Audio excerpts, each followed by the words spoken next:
صادق الصدر راح يم جده، وعندما يثبت كان الإمام نعم محمد صادق الصدر وصلى عليه، مو صلى عليه شيخ علي أو شيخ فلان، أو مع احتراماتي لكل الناس اللي أحبهم وأقدرهم، لا، صلى عليه الإمام بدرايتي. أنا عندي ما يثبت. أنا أجيت إلى رجل أعرفه يلتقي به الإمام، قال الإمام أذنت وصلى الإمام وكان يبكي، وصلت للسيارة وصعد باليقظة مو بالهاي، أنا أعرف ناسي، احنا واحد يعرف الثاني ترى. راح صلى على محمد صادق الصدر، من حطوا الناس ما يشوفون الإمام، هو بيناتهم الإمام وكان يبكي.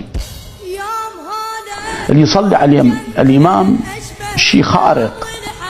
تدري شو يقول الإمام؟ لقد قتلوا ولدي محمد، لقد قتلوا. يتنوع على صورة علي بن أبي طالب ويبكي الإمام ينتعب، يقول له لقد قتلوا